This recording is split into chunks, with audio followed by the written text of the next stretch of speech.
Hello, ladies and gentlemen, and welcome to HCS Pro Talk, your weekly Halo esports podcast. This is episode 68. Yes, one away from that number for the week of April 9th, 2019. Will is currently laughing. He knows what I'm talking about. My name is Josh, aka JK Fire, and today I am joined by... Oh, how do I want to bring you in to the show today?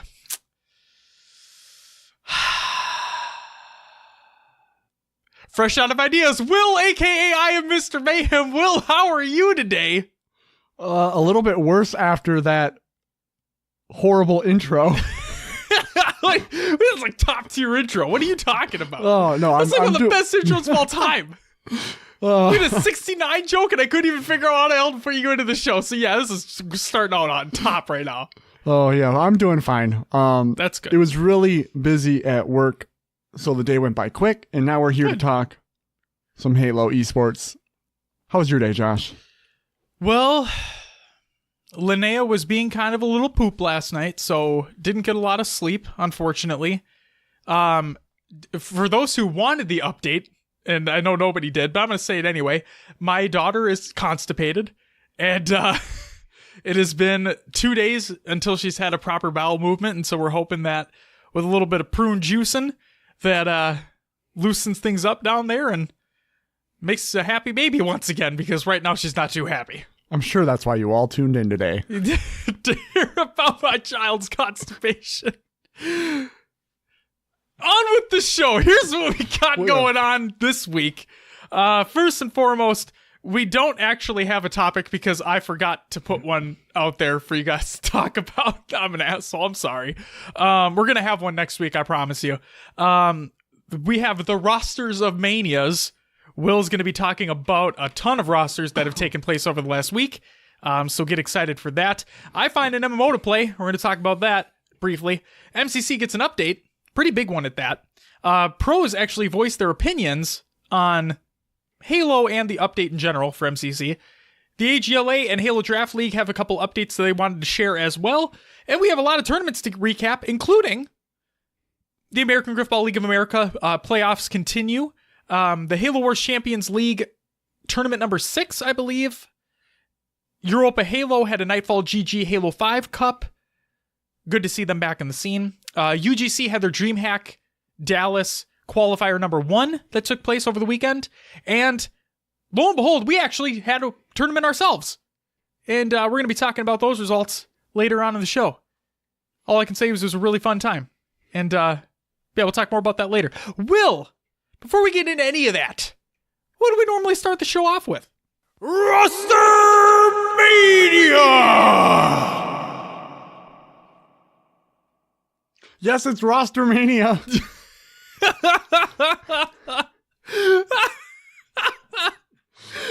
Nobody's gonna have any idea why I just laughed that hard at that point in time.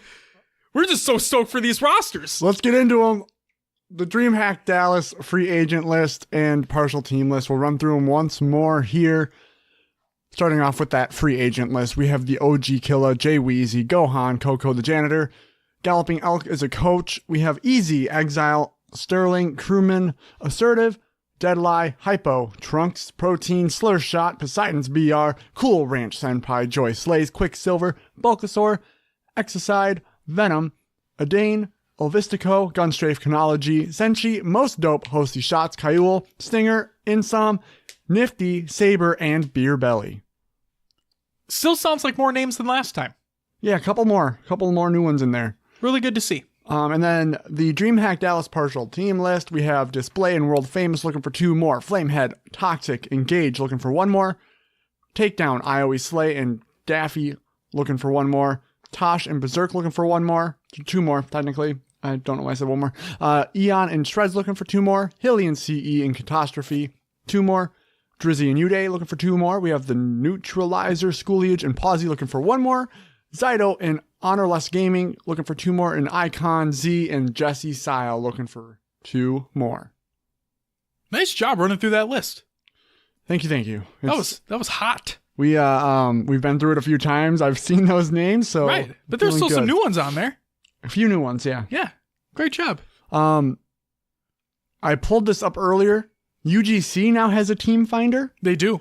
I'm not going to read through it. It's 5 pages of kind of difficult to read. I don't like the colors and the scheme they use, but I just put the link in the show notes so people could find where it is. Yep. If you want to check that out, if you're looking for partners for UGC, go click on that team finder and see if you have a potential teammate awaiting for you.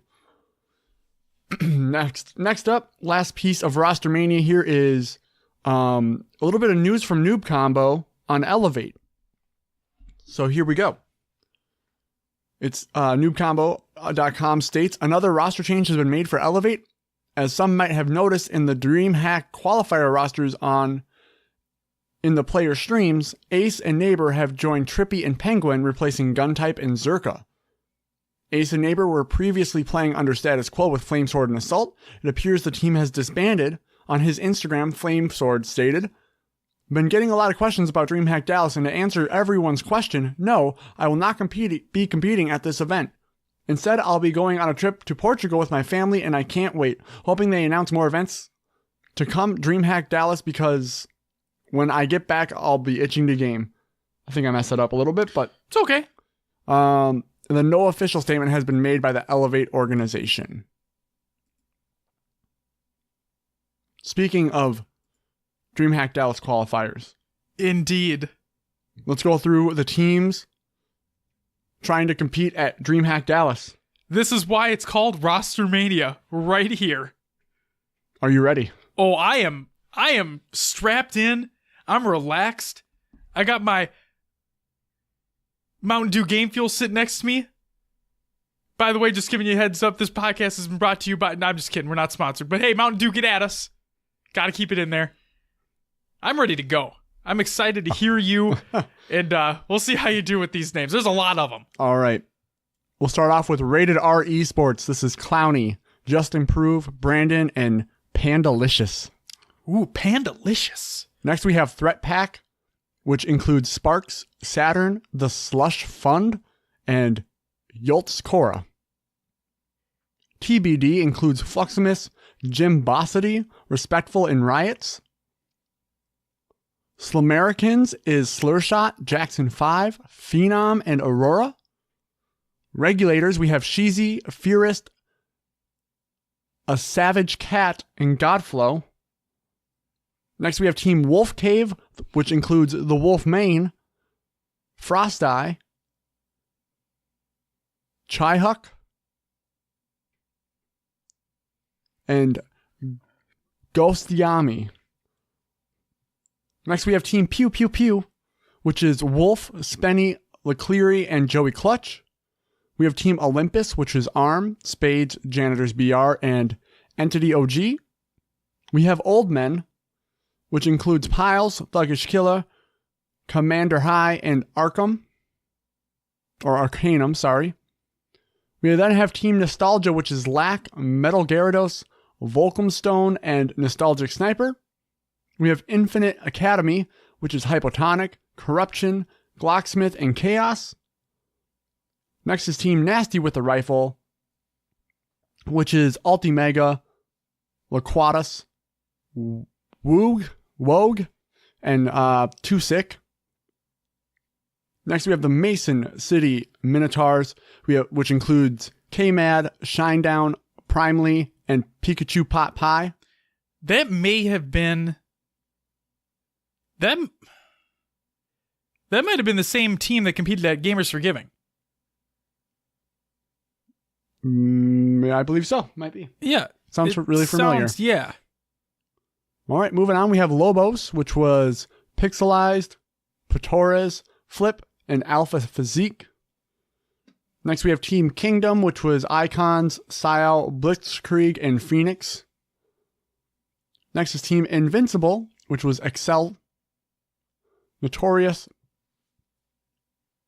Cody Northover, and Icy. Next, we have Team Hustle. Includes Avacas, Ambience, Bully, and Turnups.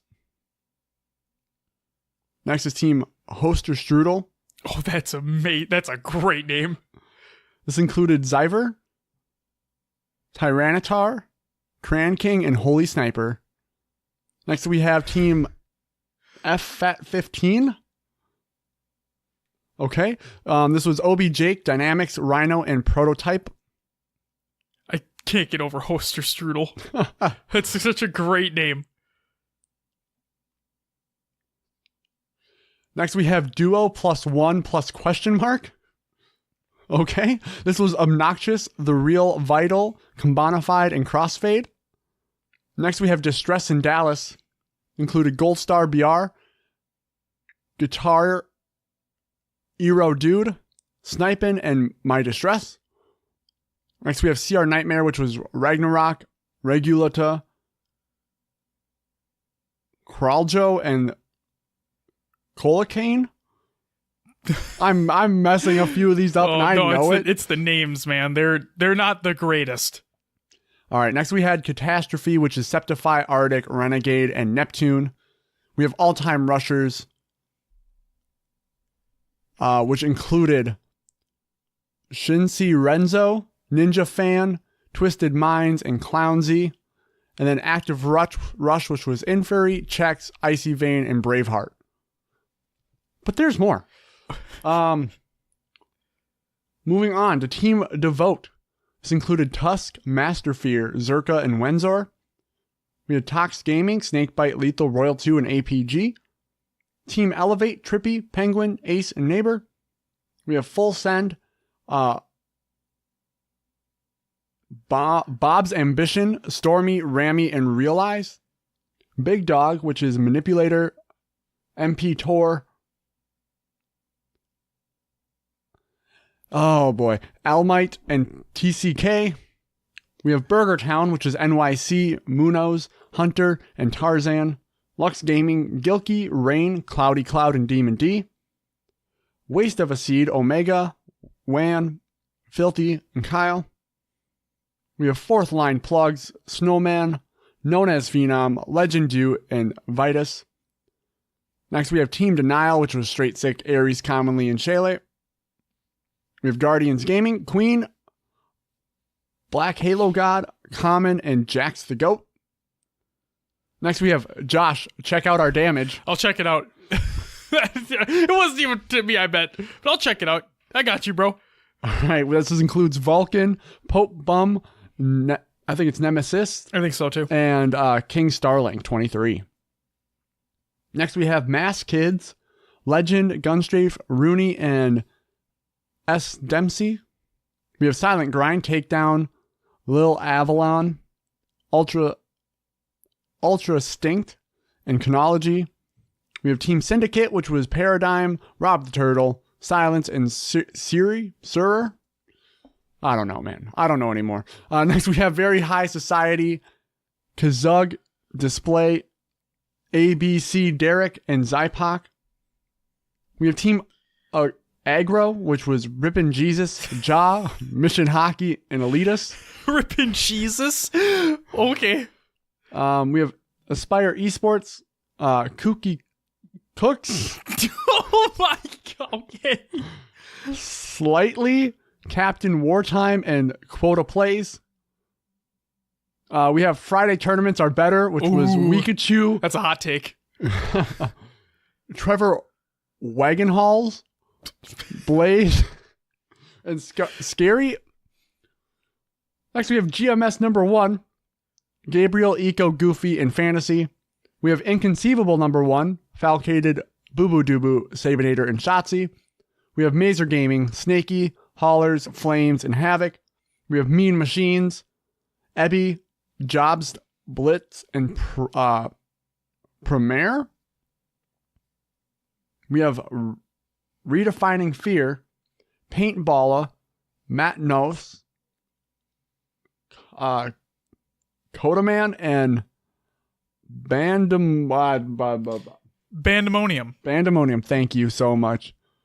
Next, we have Ruthless Gaming, which is I'm the Best, Nico Paris, Dasonic Boom, and Captain Kush 420. Oh my god, there's an X at the beginning and end of his name. Holy shit. He did it.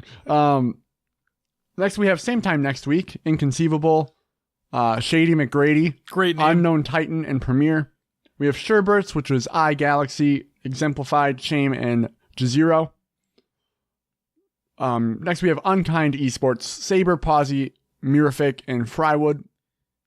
We have Up Next, Burton, Posey, Six Story, and Lifestyle. And last but not least, we have Virtual Storm Gaming, Ragnar, Thing, Mr. Main Event, and Rigorono.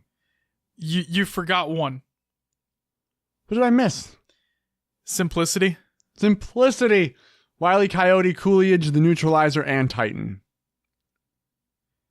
Yay!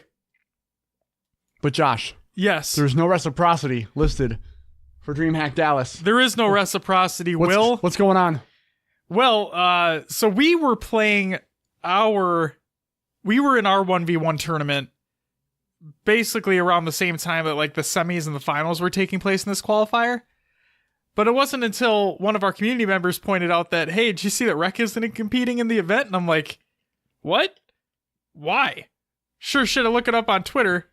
And and Snipedown was competing in an Apex Legends tournament. So no reciprocity. No reciprocity. Now, okay. For those potentially looking for a rant, I don't have one. It's like, or do I? That's the real question. Okay, so, I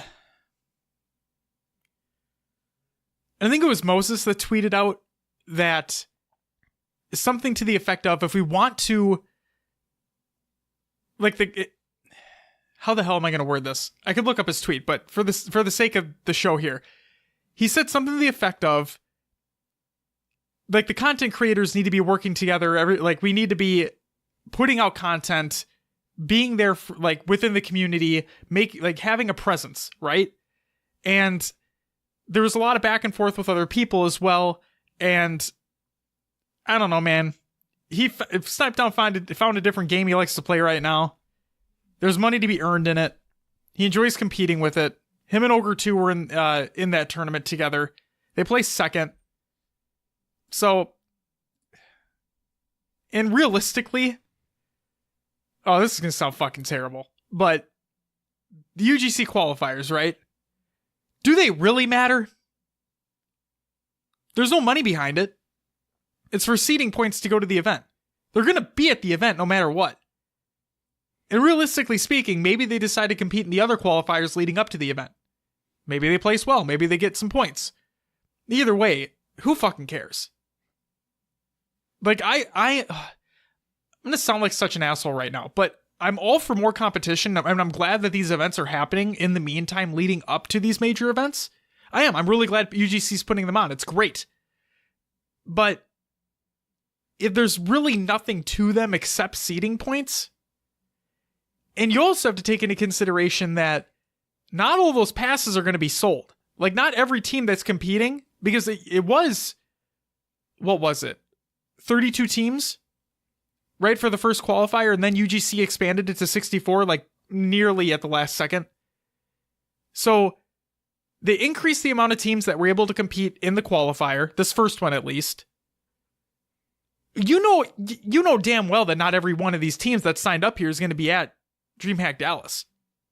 You know for a fact. So, props to UGC for putting them on. No, I'm not mad that reciprocity weren't there. And the reason why I say that is because I'm tired right now, and I really just couldn't give more of a shit. But you've talked before about Splice not competing in these qualifiers leading up to an event. And I've talked about Splice's practice regime. And right. That's what's pissed me off. Right. Well, they haven't scrimmed. You could see these qualifiers as scrimming leading up to the event. Is this... You know what? Reciprocity has the talent. I mean, Splice had the talent too. But it's one of those things where it's on the edge because they are very established. They've been in the scene for a long time. There's a lot of talent there. but it feels a little weird when they're not competing in their main game. I'm going to get a lot of shit for what I'm about to say. Okay, what is it? I don't give a fuck. Okay. These Halo 3 tournaments don't mean anything to me. No? They don't. I'm happy they're there. Okay? It gives us something to talk about, and I love Halo 3. Love Halo 3. Anybody that talks to me will know that. Okay? It's one of my biggest nostalgia points. Okay? Love when they brought those back. I think they're incredible. The HCS Invitational that just took place, one of the best tournaments I've watched, period. The atmosphere, the production, the matches, the side stuff that was going on, everything about that event, fantastic. Okay? But I'm going to speculate right now that we're not getting a Halo 3 World Championship before Infinite comes out. Okay? So these are basically just side tournaments until Infinite releases. Right, it's all grassroots, technically. Right. So, because HCS have already stated that, well, they did come out and say we're planning on more events, personal ones. Good, that's awesome. If they take the same production value that they had at the Invitational, I'm all for it. But, and yes, there was a great prize pool at the Invitational. There's a good prize pool at DreamHack. I mean, hell, there was realistically a good prize pool at Gamers for Giving. But it's for a game that while I love, Will, you and I have both talked about it. Not everyone's a huge fan of Halo 3. And then again, during Halo 5's life cycle, not a lot of people were fans of Halo 5, right? It just depends. But we are also talking about a fairly old game at this point, okay? I don't know how many new people are coming in here. Actually, fuck it, yeah, we do. We talked about it. Like, consistent viewership at the HCS Invitational was great. It was consistent. But it peaked very early. Okay? It remained consistent, but it peaked very early. Yeah. So, like I said, I think when Infinite releases, a lot more eyes will be on this. Like, a lot more eyes will be on Halo once again. Summit's interested, right? Summit's interested in MCC coming to PC. But then at the same time, when MCC comes to PC, which should be this year. Yes, it'll be this year, obviously. It's early 2019 right now. It'll be out in 2019. My prediction, summer 2019, which means we have roughly a year before Infinite at that point? So, I don't think we're going to be getting like a World Championship caliber event for Halo 3. I just don't. I think they will put on an event on PC. You think so? They said they were going to try it when they had the announcement. Did they straight up say that they planned on doing that? Or I think they were thinking about it. Okay, I was going to say, I thought they were talking about like, we're going to see what works for us. Yeah. So I think they're going to try doing PCs. Yeah. I'd be all down for it. I think it'd be fun. I think they're still going to make them use controllers for some reason. Yeah. All right. I don't know where I was really going with that. So, like, the fact that these tournaments aren't really big time. The Invitational was really good. Yes, it was really good. It was the top 6 teams that competed. I'm going to make a point here that might get me some shit, too. Go for it. I'm all for it. I think the Halo tournaments are only good when you have that top-tier talent there. You get a lot of these Fridays and Saturdays. That's just the top team shitting on the lower seeded teams, and then the real competition starts on Sunday when it's the top teams competing. And it's a lot of boringness to watch. So that's why the Invitational was so good for me. I like that hot take. Just because it was only the top teams competing at that highest level. And, you know, people may argue, oh, but look at Gears and all these other esports. Like Call of Duty, they have so many teams competing. Yeah, because there's a lot of top tier talent there. And I feel like that's closer matched. You get more shakeups. It's not so predictable over in those other esports leagues. I mean, yes, you have your CLGs over there and, Optic, whatever it may be, but I feel like with Halo, maybe the tournaments are too broad and it makes it a little boring to watch on those early days. I agree. So like when you see Rec not competing in this, it makes you think, oh, what kind of talent are they going to bring to DreamHack when they do compete if they haven't been practicing? But I'd say little disappointing, but not the end of the world right now. It's only qualifier 1 and there's more to come. I'm assuming they're going to be there. Remember what I said about status quo? Oh, yeah. And then I ate my fucking words. Straight up. Yep. So Reciprocity showed up in full force. I couldn't fucking believe it. Status quo showed up in really good form. I couldn't believe it. So, like I said, I don't know, man. I'm in such a weird state right now when it comes to competitive Halo that I love all the events that are taking place, and I'm stoked for DreamHack. Like, I think it's gonna be great. Any big event's a fun time, but if a team doesn't want to compete in a qualifier that really doesn't mean anything, I don't fucking care. Do what you want to do. Play something else.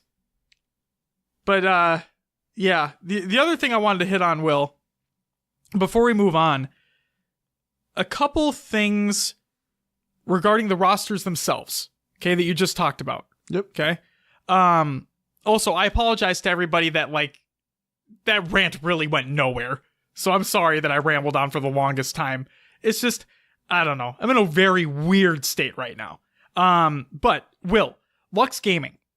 Mm-hmm. They came out and said that they're going to be rebuilding a team around Gilkey. Yeah. Right? Do you look at this roster that same competed? Roster. Basically the same thing without Boo Boo Doo. It was basically the same exact roster. You had Gilkey, Cloud, Demon D, and Rain. So, are they rebuilding the team around Gilkey, Demon D, and Cloud? Or are they rebuilding the team around Gilkey? It could be that Boo Boo Doo was the outlier there and didn't gel with the rest of the teammates. Could have been. Or it could have been like... Boo Boo Doo also played really well. He did. It could also be that Gilkey found Rain and he was like, I still need 2 for this qualifier. I haven't found 2 other people. Let me reach out to these guys and see if they're willing to compete for a night. With that being said, too, Boo Boo Doo has been focusing more on streaming and content creation. Yes. Over just straight up competing. Yep. And maybe that was causing some rifts in the team, was that they wanted to practice. He's like, oh no, I got a stream schedule. I'm on right now. I can't, I'm doing my thing. Not going to be practicing. Maybe that was causing issues. Definitely could have been. But that's all speculation. We don't really know. We'll have to wait and see. We'll have to wait and see. Yeah. Like, in all seriousness, because we have 4 more of these, I think, at least. See if the teams stay the same. Yeah. We'll pay attention week after week and let you know the changes that happen. The other big one is the one that everyone was like, holy shit, what is this? And I'm basically here to tell you that don't think into it too much. Shotzzy. Oh, yeah. Okay? He's not of age yet to compete in COD. Plain and simple. Will he compete at DreamHack Dallas? To be honest, I forgot when his birthday is. So, I imagine if he's playing in these qualifiers, then yes. I imagine he will compete at DreamHack Dallas. But let's be real here.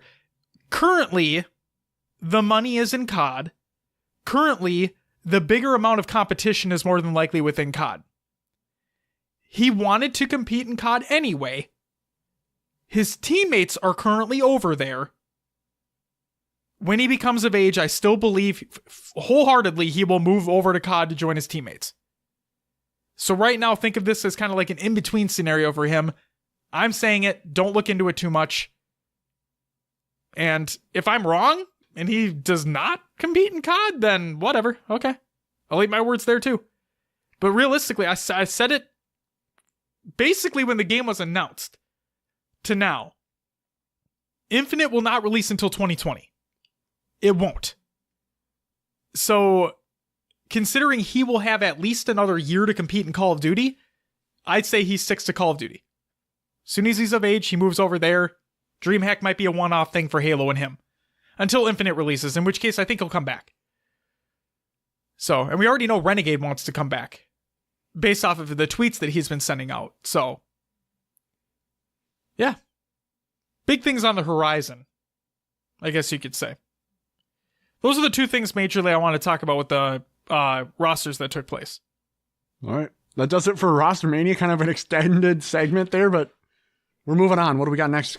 It's time for COD, another games watch. So, what do we got? Nothing. And that's it for COD, another games watch. To be honest with you, I looked up and saw, because I do pay attention to Call of Duty Pro League as well, and they keep talking about the next upcoming event, which is Call of Duty World League London, and like I thought it was coming soon. It's not. It's in May, so you got time, but just cool to see.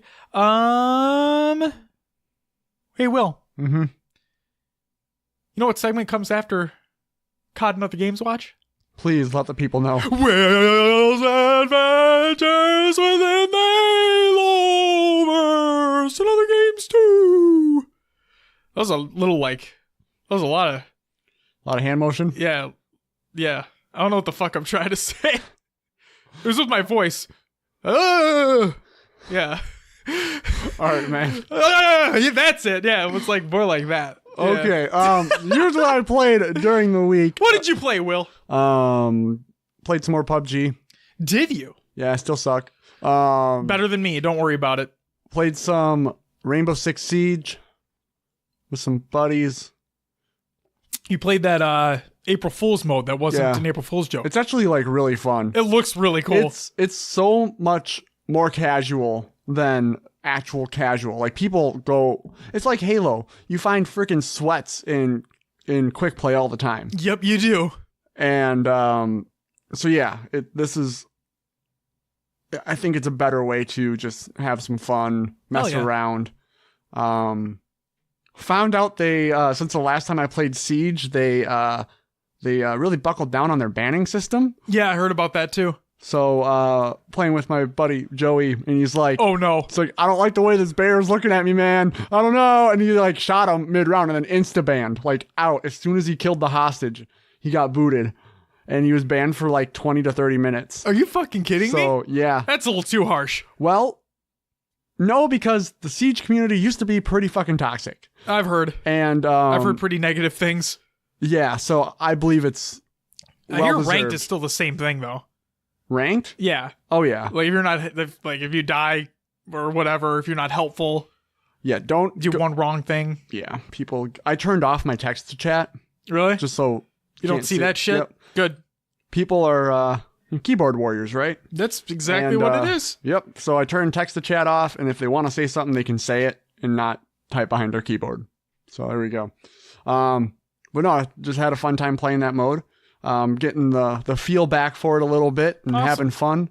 So yeah. And then I played some Halo 5. Warmed up for the tournament, played during the tournament, played after the tournament. So very nice. I went from a Plat 4 to a Plat 5 in Slayer. Okay. Looking for people to team with so I can move up the ranks because I feel like I have potential to be in that diamond playlist.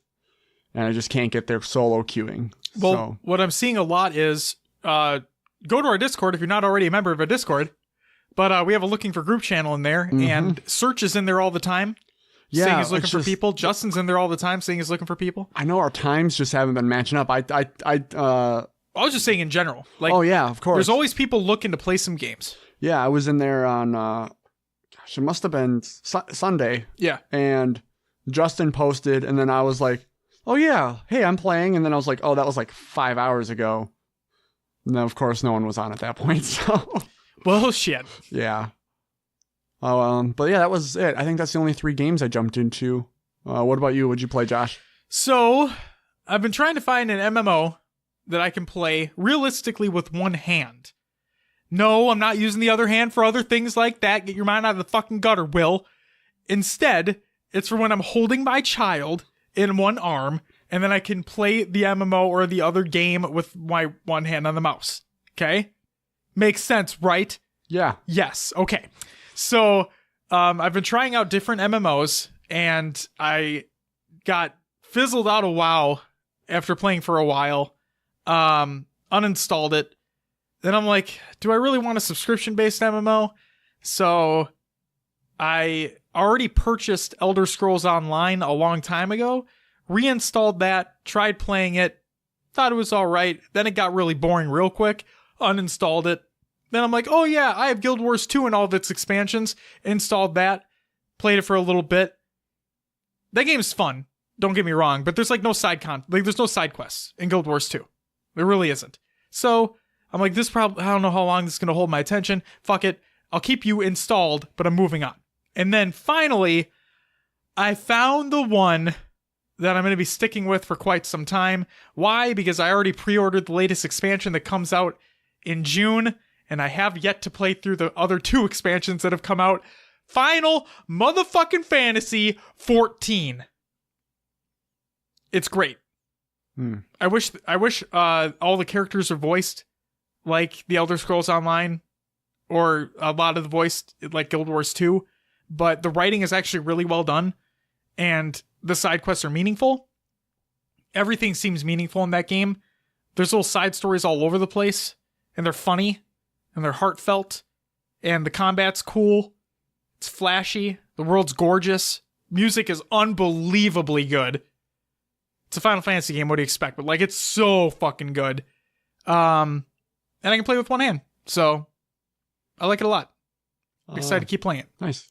I've actually never played a Final Fantasy game ever, which is crazy. Be prepared for people to start making suggestions now. Yeah. All right. What else did you play? There's tons of them out there. Oh, I know. Yeah. And if you're interested, like, my recommendation to you, everybody has their own, okay? But I would say 6 or 3, whatever way you want to look at it. Really, that's one of the pinnacle ones. 7, people always say is a pinnacle one. 9, really good. People really like 8. Kind of underrated, but people really like 8. And yeah, they're older, but they're good. They did a remake of 12, which introduced like some faster stuff, so you're not sitting there. Like they sped things up for you. Sure. And the newer releases of Final Fantasy VII make it so you can speed things up too. There's a lot of things to choose from. But other than that, I played a Halo 5 as well. The 1v1 tournament that took place. And then I also played with Search, right? Yeah. And Justin. Yeah? I'm pretty fucking sure. We did really well. Yeah. It felt really good. I think we played Team Arena as well. Nice. Maybe. Man, I fucking forgot. Either way, it played really well. We did really good as a team. And finally I played MCC for a little bit. I played one game of Halo 4 because it was what I was thrown into. Don't think I just chose it because I like Halo 4, you motherfuckers. So, played one game, right? And Halo 4 is like a score-based. Okay? So, kills, assists, stuff like that get you points. The more points you get, the team with the highest points wins at the end of the game, right? So I think it was the 600 points. To put things into perspective here, we lost. Okay? I had 40 kills. And we lost. Isn't that... So it's 10 per kill, right? I believe in Halo 4. I forgot. So that's 400 points right there of your 600. I was mad. I'm sure. 2 of our teammates did piss poor. I'm talking like 3 and 15. Or worse than that. I think one person went 1 and 18 on my team. I got a message from a good teammate on my team who went like 12 and 16 or something. I got a message from him at the end of the game and it said, "Hey, sorry about what happened that game. GG's." And I'm like, "Hey, you know, you win some, you lose some." And if I swear, if that player wasn't AFK for most of the game, we would have closed it out. We lost by 3 kills. Yeah, wow. I had 40. You can't be mad at yourself. There's nothing else. No, you I can was do. I was fucking pissed we lost. I'm like, oh man, it's a social game, whatever. But fucking just sit here and sulk. That's all I played. That's all I got. right. Will. Should we move into some news? What do we got? First and foremost, Halo Lone Wolf, if the final issue is available right now. It's a tweet from Halo and a quote. It's a race against time as Linda058 must weigh her duty to the mission against the lives of civilians under Covenant threat. The intense finale of Halo Lone Wolf is now available in stores. Go ahead and check it out. Next up, there's a Halo Wars 2 patch preview with a tentative release date of 4/11, so April 11th. This is by Postums. It's a Halo Waypoint article. Check it out if you want all of the patch note information. Will. Next up, we have an MCC update for April 3rd, 2019, again by Postums. This is a Halo Waypoint article. Let's get into it. First and foremost, there's an updated splash screen. It's got Yap Yap the Destroyer on it. Check it out. There's a new social hopper. It's called the Yappening. If you don't recall, the Yappening was an event in Halo Wars 2, as a matter of fact, and they're kind of reintroducing it into MCC. Here's what you can expect in the playlist. First, you have Head Pop Party. It appears to have temporarily replaced standard SWAT for Halo 2. The gameplay is the same, but every time you get a headshot, grunts can be heard cheering in joy. Then you have Yappening War Games. This appears to be a Fiesta variant. However, in addition to spawning with random weapons, a random HUD element is also missing after each respawn. Additionally, each round fired appears to subtract 2 from the magazine. Players will need to scavenge weapons from fallen foes. Then we have Brute Shoot. Players have Brute Shots. Broody Shooty? With bottomless clips, and the physics impulses from the projectiles and explosives appear to be greatly magnified. Launching crates at foes seems to be at least as effective as shooting them directly. That sounds really fun. Then you have Methane Mosh Pit. This is a King of the Hill mode with a single stationary hill. Players can survive a lot of damage, but spawn with needlers with bottomless clips. Super Combine explosions from the needlers push players away from the hill or even off the map. Player gravity appears to be reduced while physics impulses appear to be exaggerated. I've seen clips on Twitter of this. It's like the funniest damn thing ever. Like a dude will be standing in the hill and you'll super combine him and he'll go flying. Like he'll just be gone. It's amazing. I love it. Then we have Yap Yap's Ball Grab. This appears to be a function like a normal oddball multi-ball game. However, players can launch themselves and their opponents around the arena with rocket launchers. And finally, we have Beamish Bonanza. This appears to be some sort of big team invisible low gravity SWAT vehicle fiesta mode. What the fuck? Players have no shields, but have active camo. Players spawn with a BR and a random secondary weapon. The vehicle set is randomized. Players do still appear on radar, so that appears to be the best way to keep track of them. What the hell is that last game mode? I kind of want to jump in just to try it. I think it sounds like a good community playdate type scenario. Then we have new nameplates. So the first nameplate is called Yap Yap the Destroyer. You can unlock this by completing 7 social matches using the same category of the Yappening in game size 4v4 and or 8v8. And then they also have a nameplate for Shut Your Yap. You can unlock it by headshotting 250 grunts on heroic or higher in campaign and or Spartan Ops.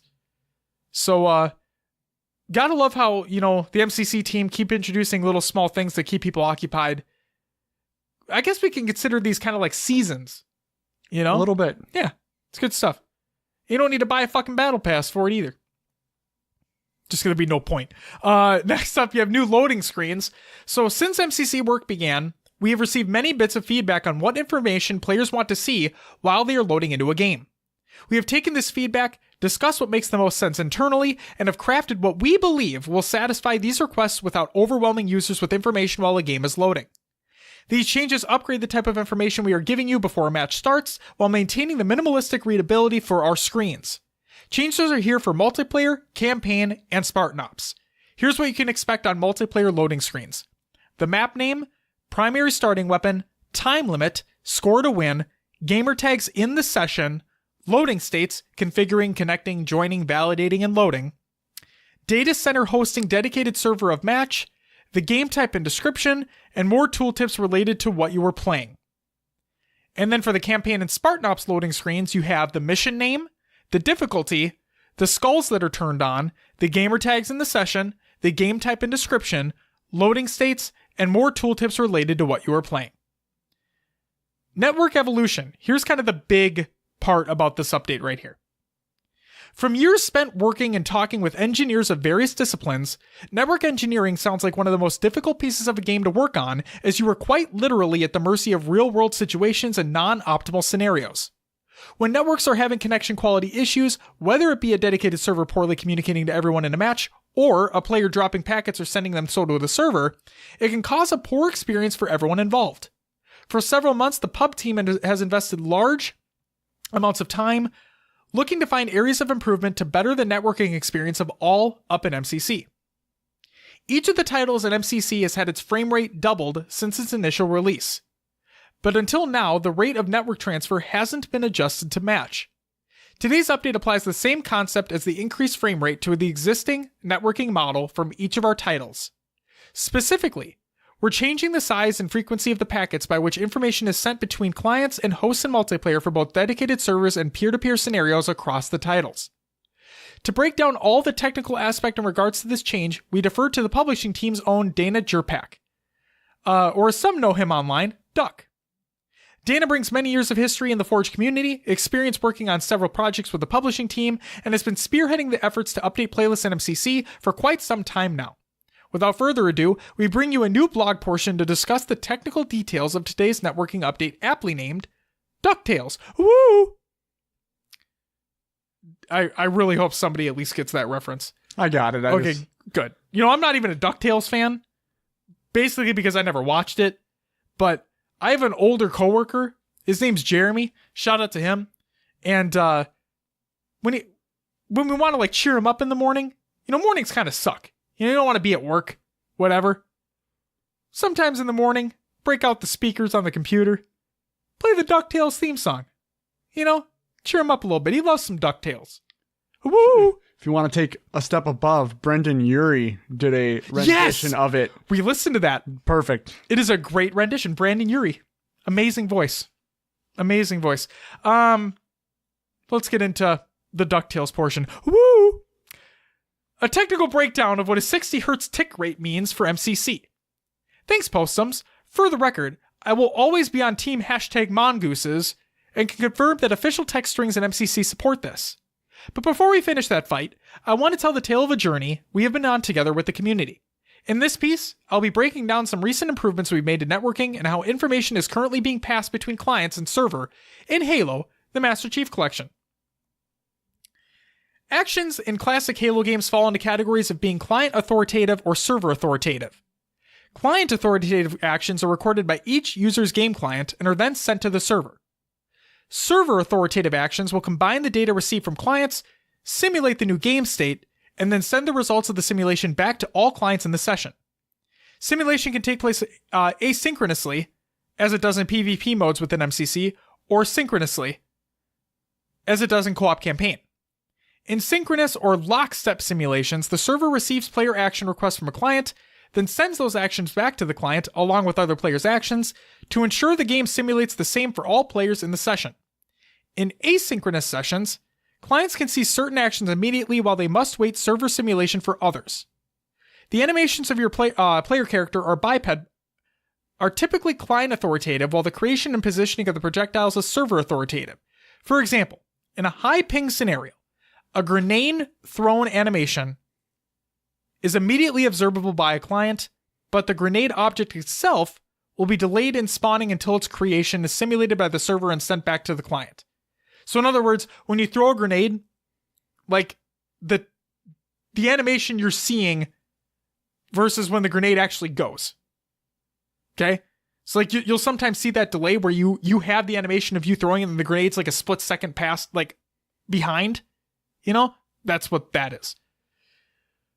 We have upgraded the rate at which network packets are sent by the server in Halo 2, Halo 3, Halo 4, and Halo 2 Anniversary. We have also increased limits on how much data each individual packet can contain. This includes data about the position of bipeds, where they're aiming, what projectiles they're firing, etc. The server prioritizes what data is contained in a packet until it reaches a maximum size. In gaps where the client hasn't received a certain type of information from the server due to latency or prioritization, the client predicts what this information should be based on the last data received.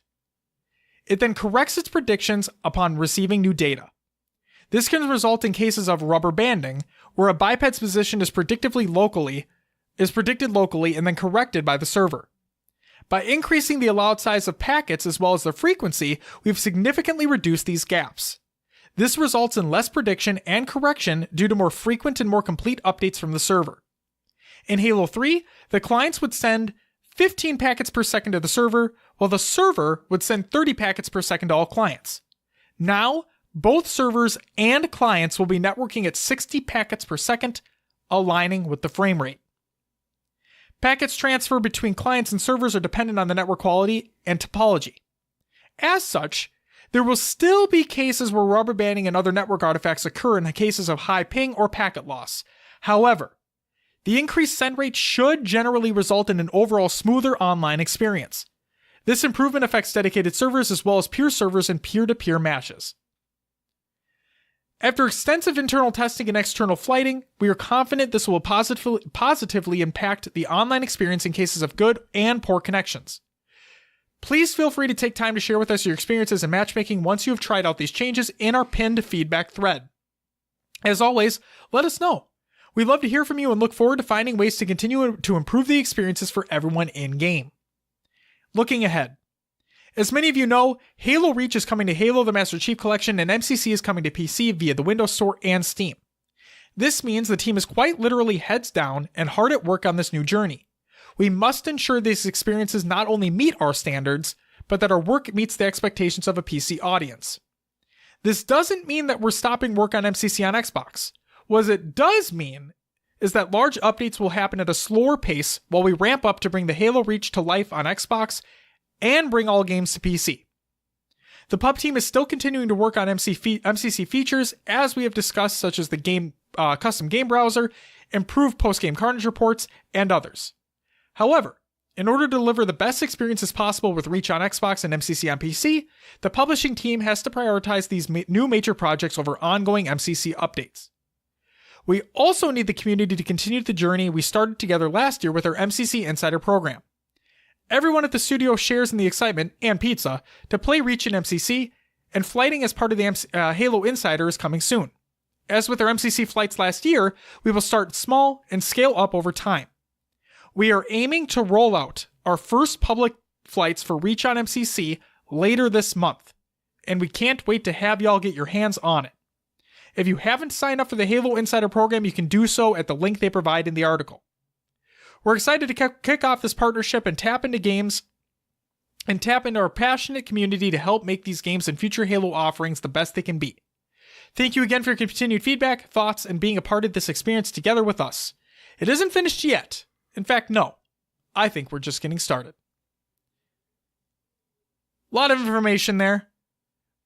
Biggest thing is, hopefully now, the issues that they had, not only with the dedicated servers, but with the peer-to-peer connections, is taken care of. Because that shit was a monstrosity. Like, I've never seen... So MCC had some, like, dedicated server issues, like, during the past month, where they changed it to peer-to-peer communication. Okay? Oh my god. It was some of the worst rubber banding I've ever seen in a video game. So hopefully with the 60 hertz tick rate increase and whatnot, everything's taken care of. And what's funny to me, I like how it's there now. Why wasn't it there at launch? Maybe they thought it wasn't needed at launch. I mean, you're sending 30 packets per second to match a 30 hertz frame rate at launch, right? All games were supposed to be 60 FPS at launch. Well, then I don't know. Maybe they thought 30 was enough. Motherfuckers, man. I don't know how games are designed. I just play them. I'm not about that life where, like, hey, we did this now. It took us years, but we did it now. But okay, but wasn't every game was supposed to launch an MCC at 60 frames a second? Plain and simple. That is a fact. Their promotional material states all games 60 FPS, 1080p. Then the Xbox One X release, 4K HDR 60 FPS every game. Guess what? They weren't that. Not all the games are at 60 FPS. You had frame drops constantly. I experienced them. So, am I happy that this shit's there now? Yes. Am I upset that they come out now and be like, yeah, this is great. Oh man, we're so excited to introduce this feature. It's like, motherfuckers, this shouldn't have been in the release. This isn't a fucking feature that you come out with years down the line and be like, oh yeah, it's great. Like, you're right. We're not game designers. Let me tone down a bit. We're not game designers. A lot of hard work and dedication goes into this, and I'm not about to bash developers. It's not what I'm here to do. And I'm not going to, because they do a lot of work. They work countless, tireless hours to get things out there, to make people happy, to get people to play their games. And I respect that. But at the same time, we talked about it before, right? The Division 2 launched in a great state. Destiny 2 did not. Anthem did not. Mass Effect Andromeda did not. There's so many games that don't launch in good states anymore. MCC did not. They fixed it. Well, we're going to talk about a couple things later. Maybe they didn't. But they fixed a lot of it.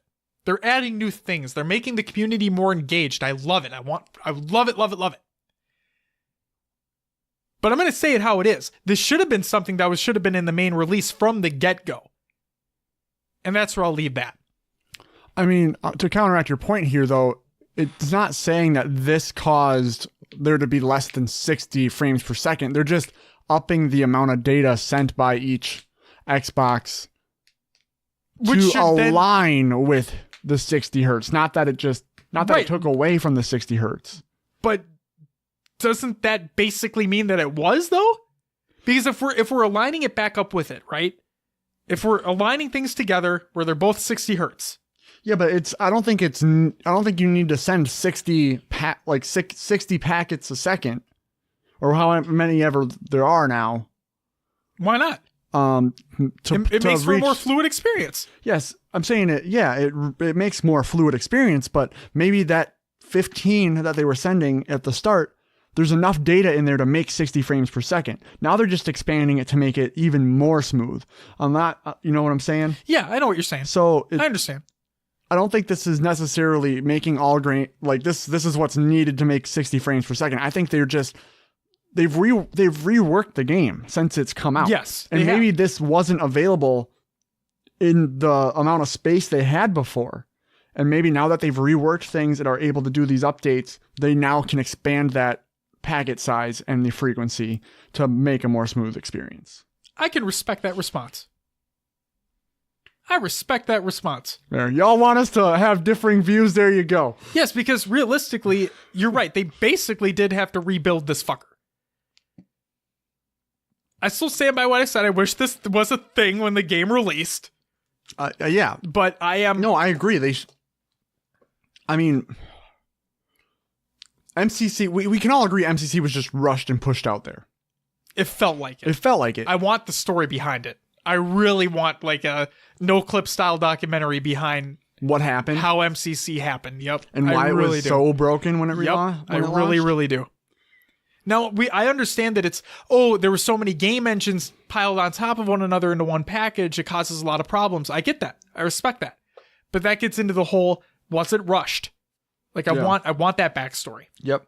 And I feel like most people who are working on a game don't want to put an unfinished product out there. No, and I bet they didn't either. And sometimes, like, it's happened to me. I mean, going back freaking high school, you're working on a project and you have a deadline and you just didn't get every single thing you wanted in there. You still got to turn that thing in. Very true. So, and these have money behind it. Yeah, these are contractual obligations. Right. So you don't just get like a little dock on your assignment. Like, it's just people's jobs on the line.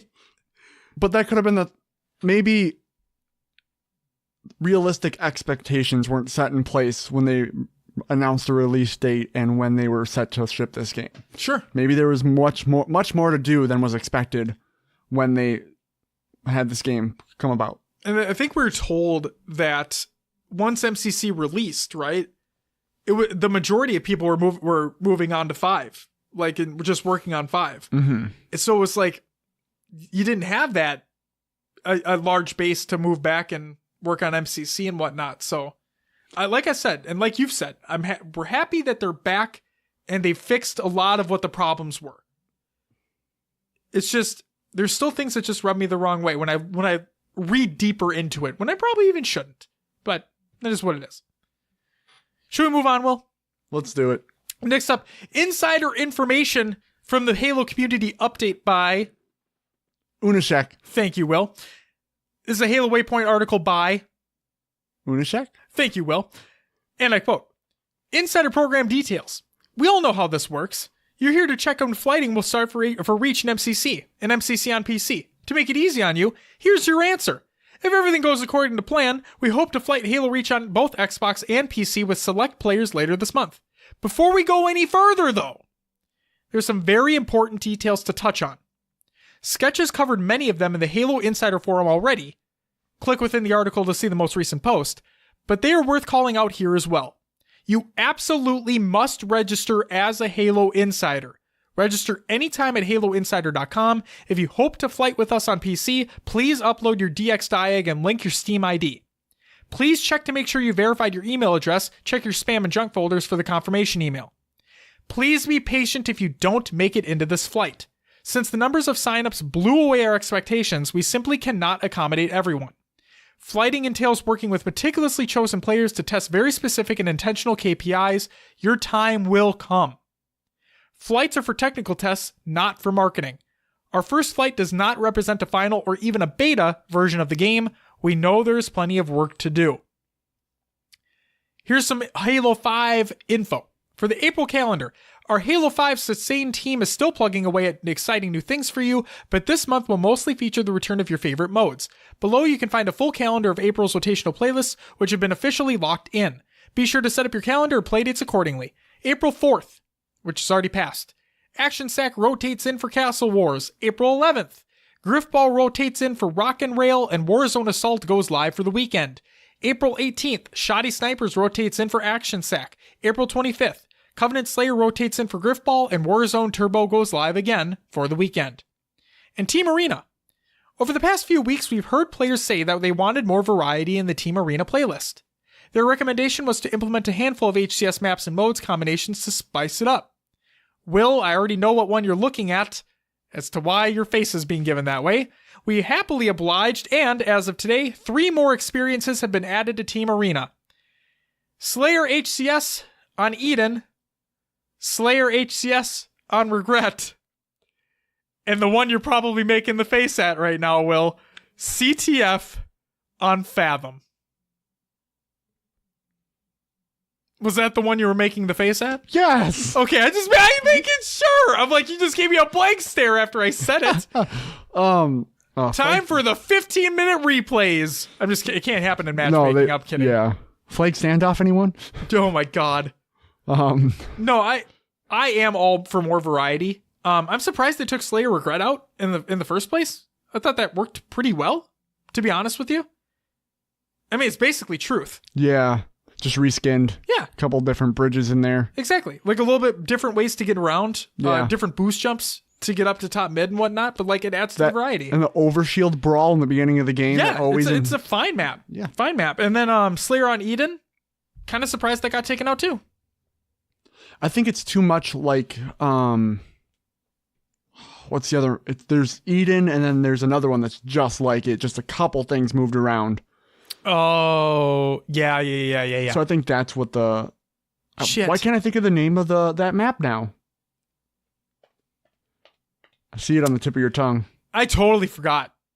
But I know exactly what you're talking about. It's basically the same map. Yeah. Yep. So, I guess more variety is more variety.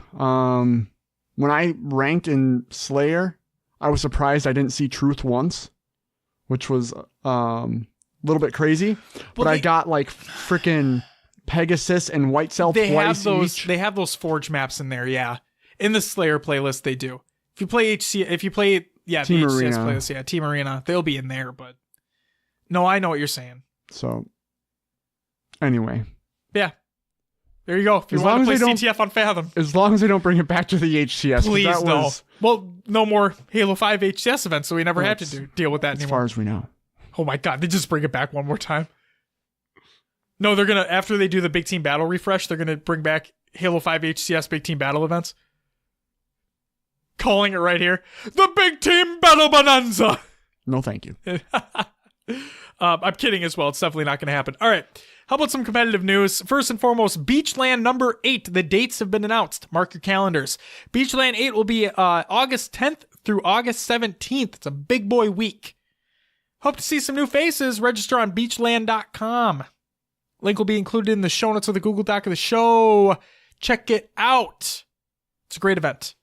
A lot of Halo 1 action. Next up, L-Town joins the 343 Pro team, further leading into Josh's speculation on whether or not Halo Infinite will be 5v5. I'm totally kidding. It's not going to happen. But this is a tweet from L-Town, and I quote, "I'm extremely excited to announce that I've joined the Halo Pro team at 343 Industries. The franchise has been a huge part of my life, and I'm grateful to be able to work on this next chapter, Halo Infinite." Will. Yeah. Is Halo Infinite going to be 5v5? No, it's going to be 4v4 still. Yes, thank you. I don't want people to think like I was being serious. Like, oh, it's like the thought literally popped into my head during that episode. Like, wouldn't it be fucking funny if like they just bring in the amount of people to literally make that amount, like that team? I mean, Call of Duty did it. Why not? It's not going to happen. Okay. Next up, announcing the Bum Rush in the Junkyard, presented by Nikot. I probably totally mispronounced that, but I don't care. This is an article over at playgriffball.com, which makes you believe this is going to be a Griffball event. Let's read all about it. And I quote, "Hello, Griffballers." I said halo. I meant to say hello. It works. It did, didn't it? Like, it was a pun not even intended to be a pun. I am very excited to share with you that we are ready to announce the tournament of all tournaments. After a first attempt at announcing this to no avail on Discord, NCOT. Not. Oh my god, is it not? Are you fucking kidding me? Is it not? It's not with the N and the K switched around. It is. Oh my god, that's why you do Roster Mania, Will. Nice job. I'm learning. You are. Not went back to the drawing board, and after a few weeks of planning is ready to present the Bum Rush in the Junkyard. The tournament will take place Thursday, April 18th at 9 p.m. Eastern Standard Time. Find out Jesus Christ, I can't fucking speak. Find out who the real Junkyard dogs are. $250 prize pool, winner take all tournament presented by Not. Teams will comprise of 5 total players, 4 players with a sub. If you can't field 4 players come game time, then you will play with 3. Okay. Okay. Oh my. I wonder why this didn't gain traction on Discord, Not. Are you fucking kidding me? Hey, if you can't come up with 4 people, you're playing with 3. See ya. What if you only show up with 1? Oh my god. We should reach out to Not and ask him. Do I still get 2 replacements? No, I mean, hey, maybe we're just competing. We should compete individually. That'll go well. It'll be amazing. You know, hey, what are they expecting? Turns out it's just free-for-all. It's just a Griffball free-for-all. Oh my god. Okay, moving on. The format for this tournament will depend on the number of teams that sign up. The 2 types of formats will be round robin or single elimination best of 3. Details about format and on-court hosts will be provided once we get closer to the tournament, and we have a better idea of how many teams will be participating. Here's a quick breakdown of potential formats. Round robin group format. Teams will be split up into groups and play each team in the group twice for back-to-back. Each team will have on-court host once. Host will be determined by a random player. Right. I'm so struggling, dude. Host will be determined by a random number. by a random number generator. There you go. For each team, and whichever player corresponds with that number will be the on-court host. Teams with the most wins with tiebreakers being determined by goals per game will move on to the knockout stage, or a single elimination best of 3. In this format, a standard single elimination bracket will be set up. Each team will play a best of 3 series. Each team will have on-court hosts for 1 game. The host for each game will be determined by random number generator. Nailed it. The team that scores the most goals will get on-court host for game 3, and host for that team will also be determined by a random number generator. Why do you have to say this 3 fucking times in your article? If there is a tie in goals, then host for the 3rd game will be randomly selected out of the total 8 players. Games will take place on the non-neutral host map, unless both teams agree not. Until the championship series, where all games will be required neutral host and take place on the neutral host map. For both formats, games will end at 5 goals. To sign up, please post your team in the event discussion thread in our Discord located at the link they provide in the article. Alternatively, you may also use this form to sign up. Link provided in the article. Additionally, there will be a $25 prize for the MVP of the tournament, which will be determined by not. If anyone is being particularly difficult, that's not cool. It will be handled accordingly. Woof woof. What the fuck was this? Okay. I love the Griffball community. Holy shit. What is going on with this article? Random number generators. Why couldn't you just say RNG?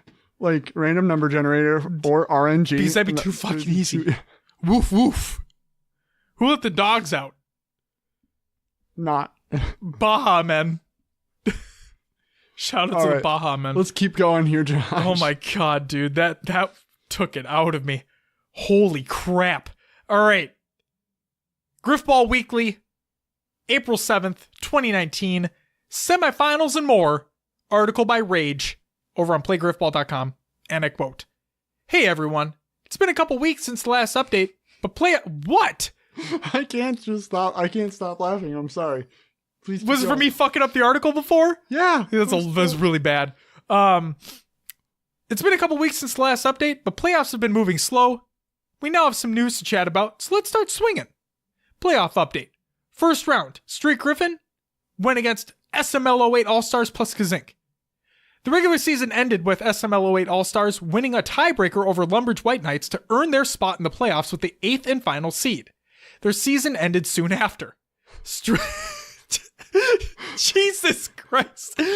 Streak Griffin cruised into the second round of playoffs with a 2-0 series win over SML08 All-Stars, giving up only a single goal in the series. As the first seed, there wasn't much of a surprise, and Streak Griffin will face off against the winners of the Shadow Realm vs. Way to Fail series. First round, Rooster Bucks to Blow going up against Our Lady Tuna. While being the second seed, Rooster Bucks to Blow had a slow start into the series against 7th seeded Our Lady Tuna. Our Lady Tuna raced out to an early 3-0 lead in the first game of the series before Rooster Bucks to Blow stormed back with 5 straight goals to win the game. The game lasted over an hour. Hot damn.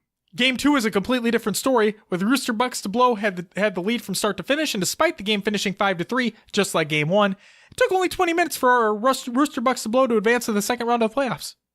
They will face off against the winners of We Respect Hoes with a Z and Never Let Go. First round, We Respect Hoes with a Z against Never Let Go. The only series to go to a third game, Never Let Go put the third seed on alert with a 5-4 win in the first game of the series. At risk of being the first team to be upset in the playoffs, We Respect Hoes with a Z turned things around with a dominant 5-0 win in Game 2. Game 3 was more of the same, with We Respect Hoes with a Z continuing their dominance with a 5-1 win and a trip into the semifinals. Never Let Go put up a good fight, but fell short in the end. We Respect Hoes with a Z advances to face Rooster Bucks to Blow in the second round. In the final first round matchup, Shadow Realm going up against Way to Fail. With a 5-1 win over Shadow Realm in the regular season, Way to Fail was the most likely team to upset the higher seed in the first round of the playoffs. This would not be the story in playoffs. While the teams felt evenly matched in the games, Shadow Realm stepped up on the defensive end, which was exploited in the loss during the regular season. After a 5-3 win in the first game, Shadow Realm raced out to an early 4-1 lead in Game 2, looking to put away Way to Fail in a hurry, but they would not go quietly. Way to Fail put out in a final push for Game 3 and turned the 4-1 deficit into a 4-4 tie before Shadow Realm finally won the game and the series. They will face Straight Griffin in the second round. You can find the full playoff bracket at the link they provide in the article. And for All-Star nominations, similar to last season, All-Stars will be decided with a combination of captain nominations and public voting. Captains are currently sending in their nominations for All-Stars, and public voting will begin within the week. The administration will choose the most popular nominations and announce them as the All-Stars prior to voting. Public voting will decide the remaining All-Star positions. And next season. Not a lot of info here just yet. Just want to let you all know we can expect more info on next season once the championship is scheduled. Stay tuned. And then we have some Halo Draft League updates as posted by Abstract over in their Discord server, and I quote, "Unfortunately, due to the scheduling issues presented by the time zone differences between NA and EU, Batchford has stepped down from being the captain of the Batchfords. 2 of the team members have also stepped down from the team as scheduling was proving to be difficult for them as well. First, I would like to wish all these competitors a good farewell from the spring season and hopefully get them back in if we are able to get enough EU players to start an EU league. So this leaves us with a gap in the role of captain. We are posting a new application for anyone who would like to fill this role. This is open to everyone. Yes, this means it is also open to current Challenger League captains. As I have not heard from the 2 remaining players, it will be up to the new captain if they would like to keep them on the roster or drop them. If I do not hear back from the players before the new captain creates the new team. So, with all that, here's the new application. Please fill it out quickly if you want a chance at being a Champion League captain, as the spot will be filled quickly, and as the season is already in full swing. Sorry for the second ping, but this is open to any registered spring season competitor, including Champion League players, as long as your current captain approves. There's a form included in the show notes. Go ahead and check it out. And, yeah, don't make takedown a captain. Moving on. Pro players voice their opinions. This first one is in regards to the MCC updates. This is from Ogre 2, and he's actually not very happy about some changes recently to Halo CE in MCC. There's a Twitter thread, and I quote, "Halo CE was made worse with the insider updates and left that way. I thought we were done, but there's more mods being thrown our way. 4v4 Slayers to 75 kills now, without any actual fixes to the gameplay or network issues, specifically left out of the network updates this patch," which is correct. Halo CE was left out of that, uptick rate. Up to 60 was not included. Fix portals, fix skipping every single game, fix rocket pushing and splash damage, shot registration is still crazy inconsistent, melee's more inconsistent than before updates, fall damage still buggy, tons of weird smaller glitches with rockets and nades disappearing, and triple weapons, etc, etc, etc. Instead of bettering the game, time was spent so that when 3 people on the other team quit out, I'm held captive by the quit penalty on the team of 4 that now has to hunt a solo for 75 kills instead of a normal 50. If you don't play it often, you might not understand the extent of this stuff. Let me explain. You literally cannot play a game of Halo 1 MCC without several of these things happening. Every single game. I fully understand the concept of not many people playing it, so not spending time on the game. But then why are things being added to it and changed? Sucks to be a Halo 1 fan these days. So Ogre 2 is not happy. And he's one of the best players in the game. So we'll see if his opinion is even going to be taken into consideration. But the reason why I say that statement specifically is because Pistola actually spoke up as well. There's a tweet from Pistola, and I quote, "I've been complaining for about a decade now about Halo, and people always try to make me feel bad about it. This was so refreshing to hear, and I'm happy someone finally said it, especially someone like Shroud. I complain because I want the best for something I'm passionate about. That's it. I love it, and I want it to be the very best it can possibly be." So, Will, did you watch Shroud's little clip there? Was it the one where he's like, Halo's like whatever, it's old, it's irrelevant type thing? No. No, he did another one. So I did not hear anything about what you just said, but we're going to circle back on that. Okay. This was a clip where he talked about pro players in general complaining about the game they're playing. Like complaining about the game they play professionally. Okay? Professional Fortnite players getting upset at Epic for releasing a patch that basically either breaks something or adds something that is broken. Okay? They complain about it. They want it fixed. Epic doesn't pay a fucking attention. Epic doesn't care. Okay? Halo. Pro players complain. Nothing gets done about it. You're basically alienating your entire fucking professional player base that provide a lot of eyes to your product. Okay? This is just a generalization. Pro players complaining about the games they play professionally. So, Ogre 2 played a lot of Halo 1 professionally. Played a lot of Halo professionally. Is the reason why he's considered the GOAT. Okay? Pistola. Been playing a lot of Halo professionally for a very long time. Alright? The gist of it is, they're complaining because they want it to be the best it can possibly be. Just like Pistola said. Ogre 2's complaining because these things shouldn't have happened in the first place. Okay? These changes that have broken things, or the things that have been broken in the first place shouldn't have been broken in the first place. They should have been fixed from the get-go. And now with these updates that are coming out, they're not paying attention to what's still broken. Now, yes, in the competitive sense, Halo 1's not being played in that sense anymore. There are like side things going on, but it's not really like, you know what I mean? You're not having $100,000 thrown at it. You're just not. But yeah, that's what the gist of that was. So I don't know if you have any thoughts on that. But what was the thing that Shroud? Yeah. So let me go ahead. So my thoughts on that are, if you make a game, yes, you need to listen to your community, but you can't let your community control what you make. And right, I do agree with that.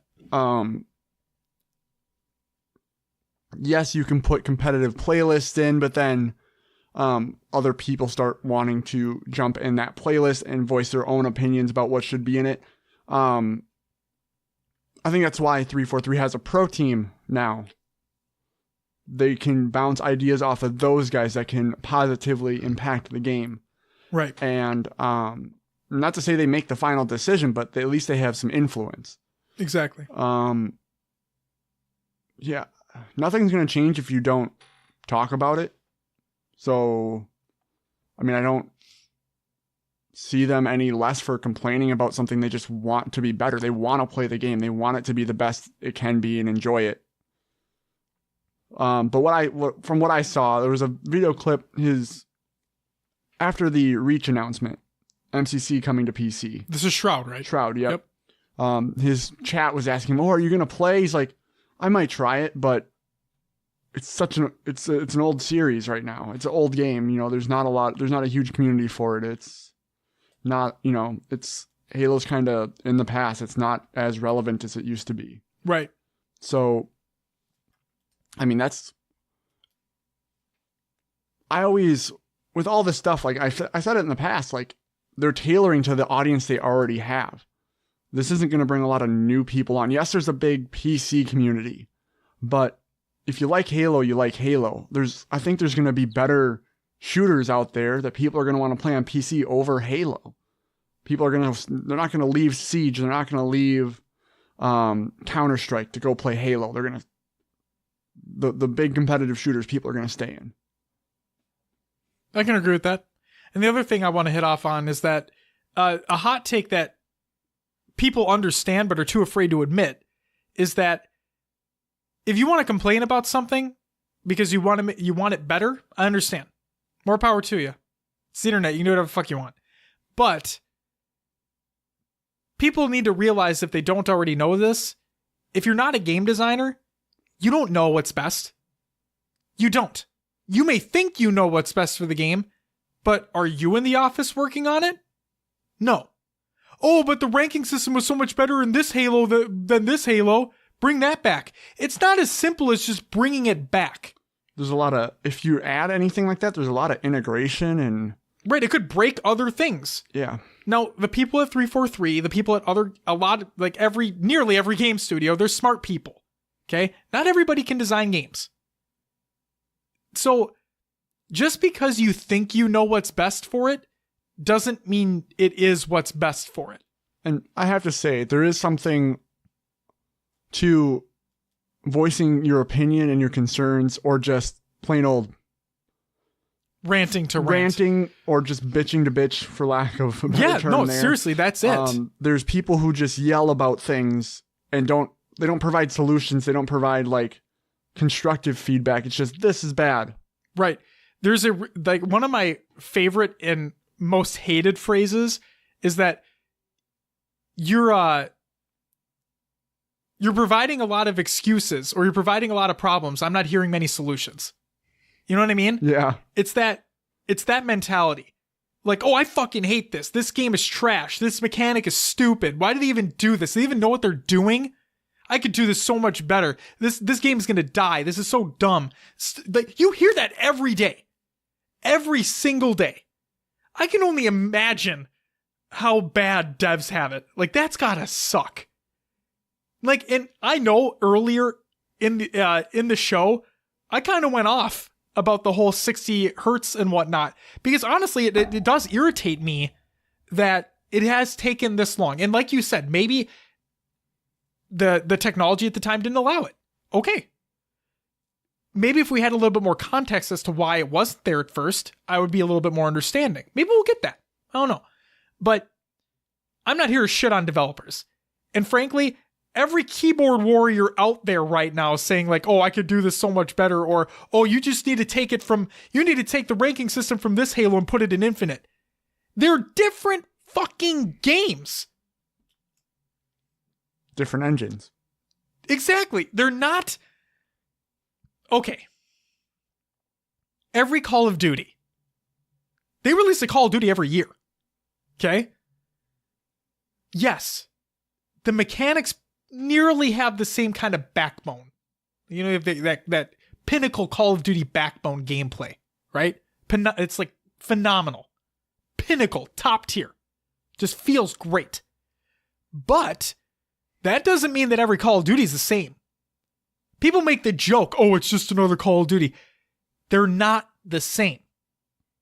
People pour hundreds, thousands of hours into this every single year. People who don't know how development cycles work, it's hard.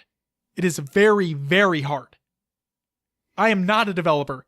I work for a software company that has a development team in the same building that I'm located at. I see what they do every day. It's fucking hard. I can only imagine what it's like for game developers. So yeah, you can sit behind your keyboard and say, oh, it just needs this and it'll be great. That's not how it works. There's my rant. There you go. It really fucking irritates me, man. And Shane, I'm sorry I'm swearing a lot, but it really irritates me, like, to my core, that people, I don't even know if they're kids. Like, it could be grown-ass adults just thinking they know what's best when they have literally no idea what goes into it. Will, you and I talk about all the time, we want it to be the best it can be. We want 343 to make the game they want to make. So, if anyone from 343 listens to this show, keep doing what you're doing. And we're going to play the shit out of Infinite when it releases. And if it's bad, we'll talk about it. But make the game you want to make. Take the feedback the way you want to take it. And for those out there listening that have feedback, there are places you can submit it in a constructive fashion. Because believe it or not, they do pay attention to the forums. Yes, they even look on Reddit. They're looking everywhere. Leave constructive feedback. Don't be an asshole. They shouldn't have the patience for that. And, like, God bless them for having the patience for that. So, Not just 343, but every game developer out there that gets shit thrown at them. You guys do incredibly hard work. We are appreciative of it, and we hope others are as well. We know others are as well. And if there's anything, the last thing I'm going to say is don't let those just terrible people get to you. They're not worth it. And it's not worth your time. Will, my rant is over. I'm a little bit calm now. Got it all out of my system. And you know what that means it's time for? What do we got? Time for you to recap some tournaments, Will. Take it away. All right, guys. So we have the Halo Draft League Champions League weekly standings and results. Let's get into it. Looks like there's 2 divisions here. Yes, so this is the Champions League. Yep, Champions League, 2 divisions. In Pillar of Autumn is the first division. In first place, we have Velociraptors. They are 2-0. Addy Estates is 1-0. Lucent is 1-0. Reflection is 1-0. Bronze Boys 0-0. Spellbound 0-0. Batch Packers 0-0. And SVP Program Coaches 0-1. You might ask, why have people not played games? It's just because it's scheduling conflicts. Yes. They get to them. They don't all, they account for people who have work-life balance going on and just life events. So they have a date range to play their games. And if they don't get them in, they forfeit or have makeup games. So we do have the Spirit of Fire division as well. First place team, Wasted Potential at 2 wins and 0 losses. Team FTP and also Team Heavy have not played a game yet, but they're in second and third. Considering what happened next. Scars Esports is 0-1. Your bye week is 0-1. Tall is 0-1. Manipulative Smurfs are 0-1. And where's Vemzy? 0-2. So, yeah, not looking so good for those Spirit of Fire teams, but I'm sure they'll bounce back here and start to balance out that record. That's it. Oh, go ahead. You want to check out the week 1 tab in the document? There are tabs. There are tabs. Excel's amazing. Well, this is Google Sheets, but either way, it's amazing.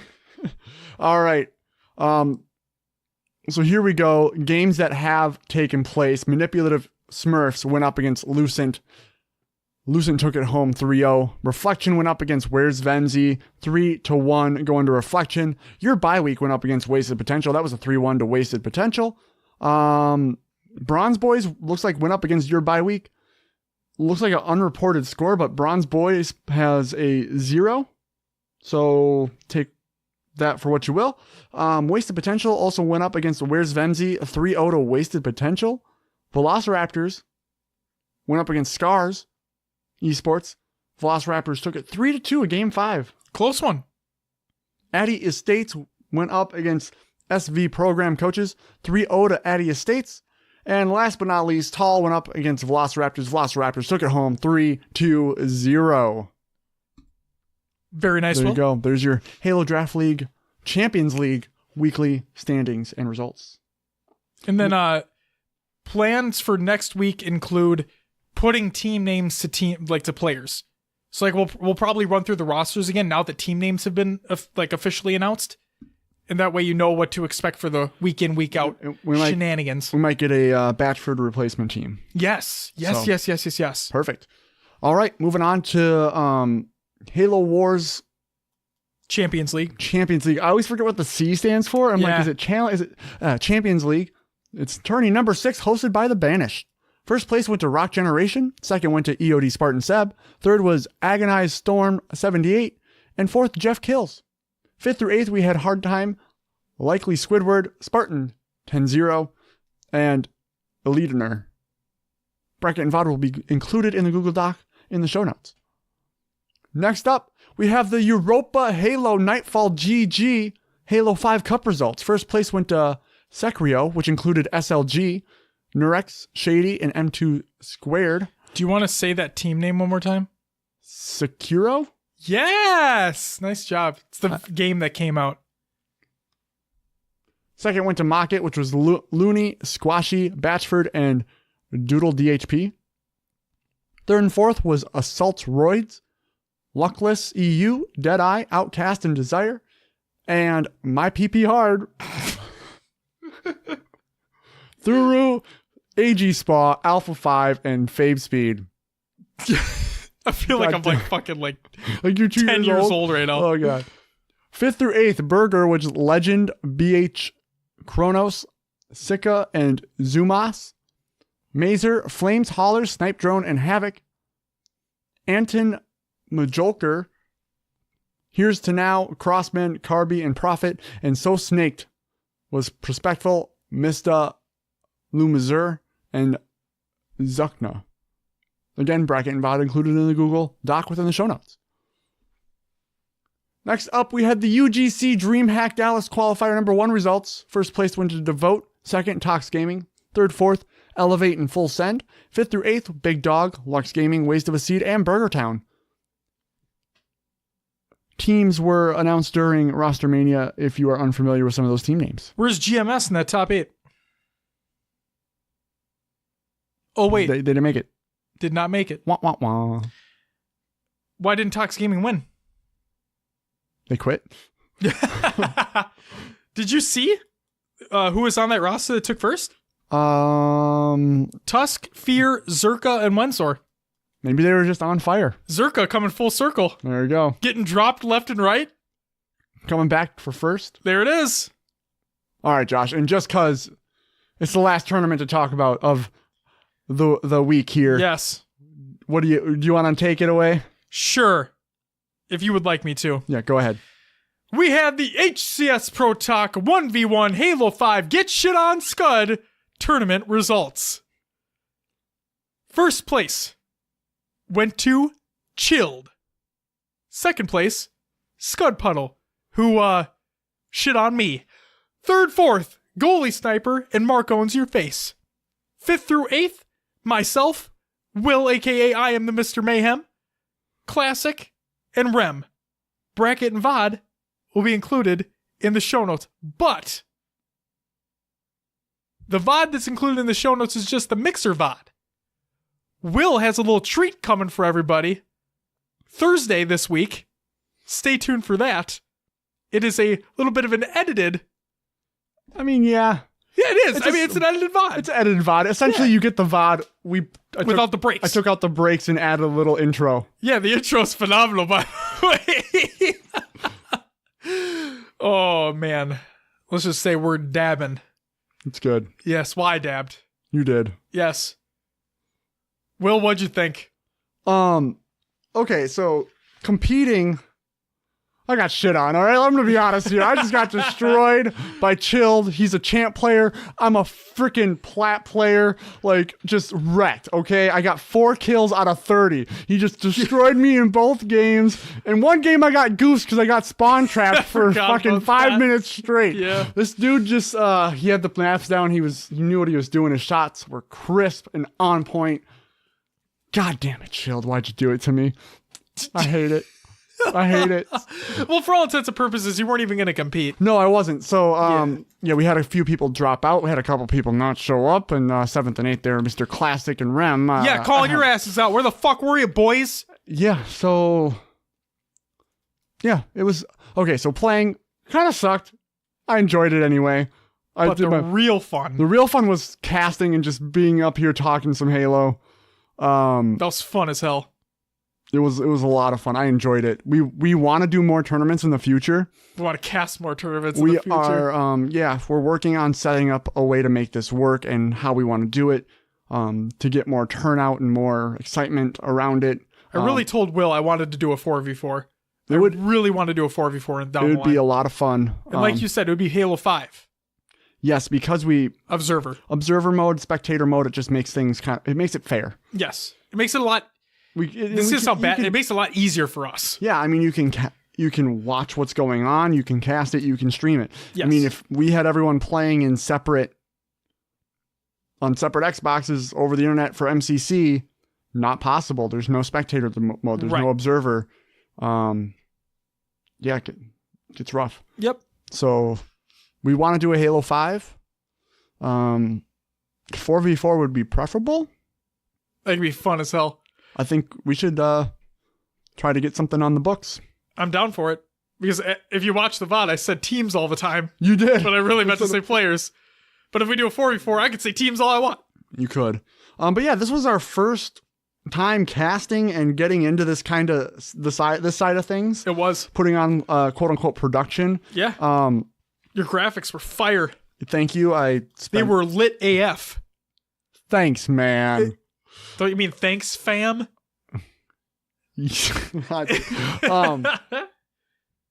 But yeah, it's I see how it takes a full team to put one of these things on. Yeah. And I appreciate those events so much more now. Yep. Based off of what we just went through here. Oh yeah, it's why after every major event, we make it a priority to shout out or like at least give props to the people behind the scenes, because people don't understand there's a lot of work that goes into it, regardless of how big or small the tournament is. And it by no means were we top-notch professionals here. We did our best. We're now top-notch. Yeah, we now know how to conduct ourselves properly and not dab in between scenes. I can't wait for people to see that shit. But no, what are your thoughts? Oh, some breaking news. I got a text from my wife, and I quote, "The devil is coming out of her butthole.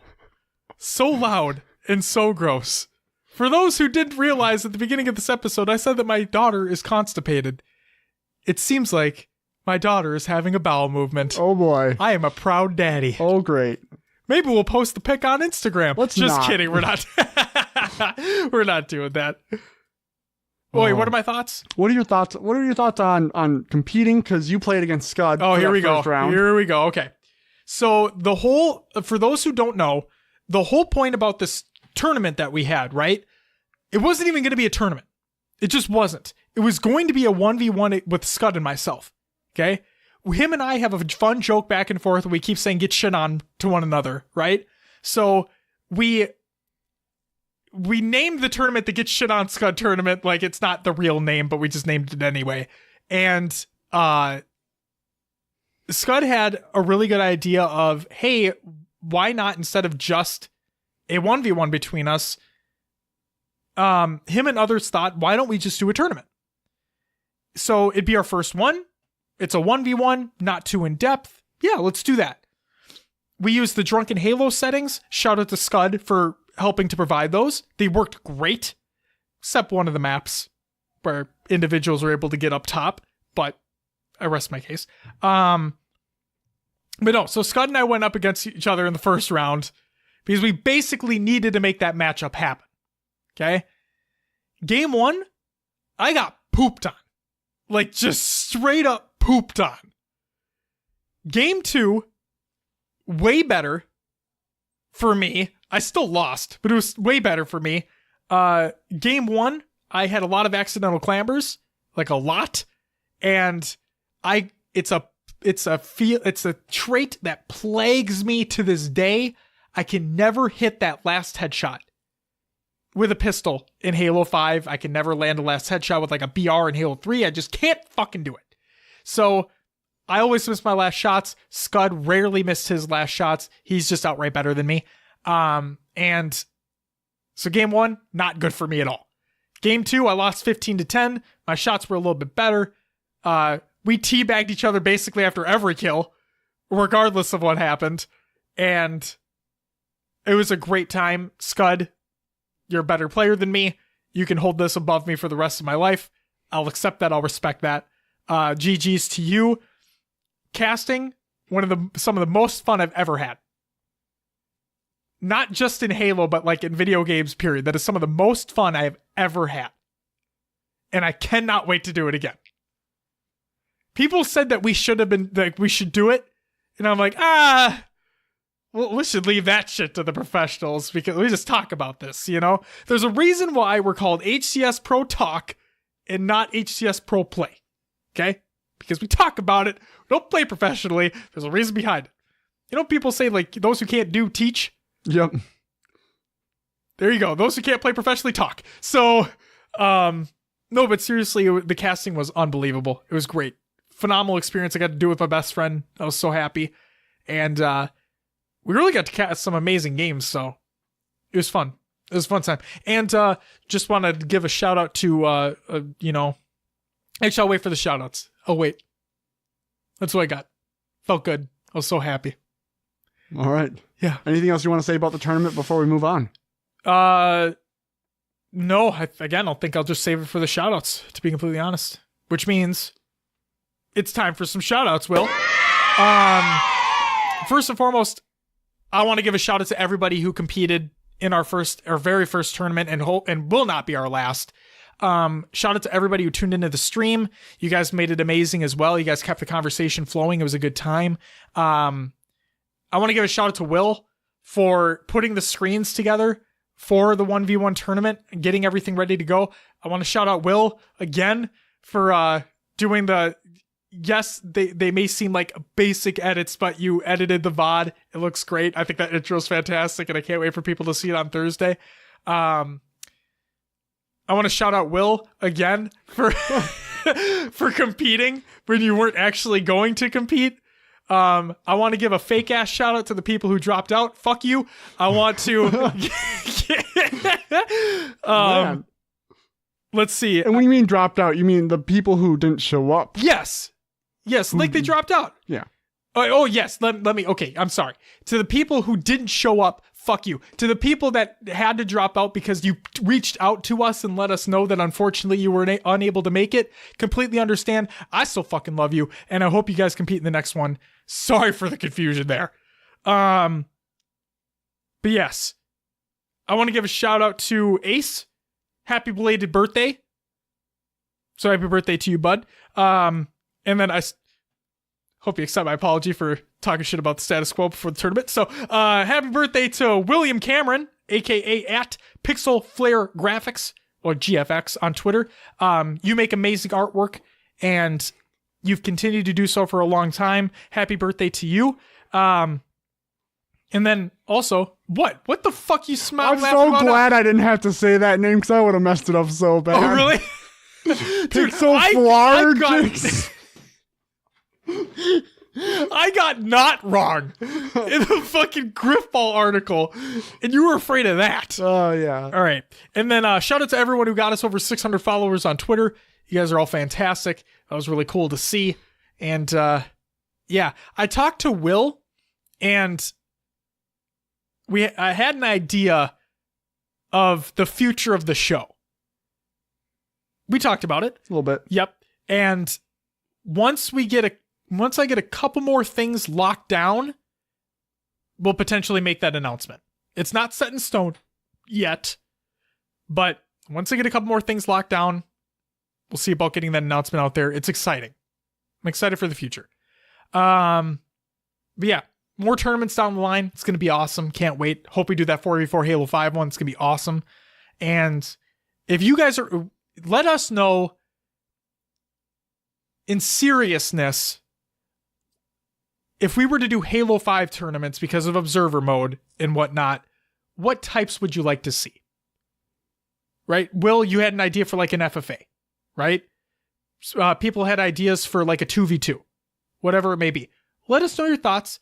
Please keep them serious. Let us know on Discord. Let us know on Twitter. Let us know everywhere what kind of tournaments you want to see, specifically within Halo 5. I don't think I have any more shoutouts, to be honest. Will, do you have any shoutouts, or should we move on? Shout out to Chilled for taking it home. Yeah, congratulations, Chilled. Congrats to you. Scud Puddle was close. Took down everyone else in his path, but he did. Took me down. Hot and spicy. 2-0. I'm glad I didn't have to play him, because then I would have been... Oh, dude, I was like, game 2, I was sweating. Game 2, I was sweating so goddamn hard. But yeah, like I said, Scud, you're a better player than me. Simple. But, yeah, maybe Infinite will shit on you for once. We'll see. But yeah, that's going to do it for the shoutouts. Will, what do we got for some community creations? As always, go check out Meme Monday on Reddit. We have top Halo clips, Week 11 announcement. So our Week 11 winner is, drumroll, Simply Fear Me. Getting back-to-back overkills to stop the flag cap is definitely worth the $25 Xbox gift card he'll be walking away with. Keep submitting your amazing clips, folks. And last but not least, we have Daily Twitter Clips Volume 4 by Scud Puddle over on YouTube. He puts together his, first off, he has a challenge where he's doing a Twitter clip each day of him playing video games. He compiles them all into one spot, puts them on YouTube. They're funny, they're mishaps, they're great plays. Go check them out. Boom shakalaka. That does it for community creations. Cool. That's all we got. Cool. My daughter took a shit. Great. Cool. Yeah, I'm sorry if this episode kind of seemed like I was tired, because I am. That's all I'm going to apologize for. Will, plug the show, please. You can find us on your favorite podcast services. Search for HCS Pro Talk. We're on Google Play, Podbean, Stitcher, Spotify, and others as well. Leave us a review and let others know about the show. You can join our Discord, join the community discussion. Link will be provided in the Google Doc of the show notes. We have an Xbox Club and Spartan Company, but no one cares about that, so I'm not passed by that one. Please keep that in your rotation every week, please, because people don't. We have a Twitter, Instagram, Facebook, YouTube, Mixer, Esports Vita page. Search for HCS Pro Talk on those platforms. Say hi to us. Say what's up. We'll be glad to talk to you, too. That's Bono, get at us. Bono? Yeah, you said we'll talk to you, too. Hey. Josh, what do we got on the next episode? Before I say that, check out our Instagram, where Will took a great picture of our food we ate after we casted that tournament. Shout out to Black Sheep Pizza. Delicious. It was phenomenal. Next episode, we're going to have a topic. An actual topic.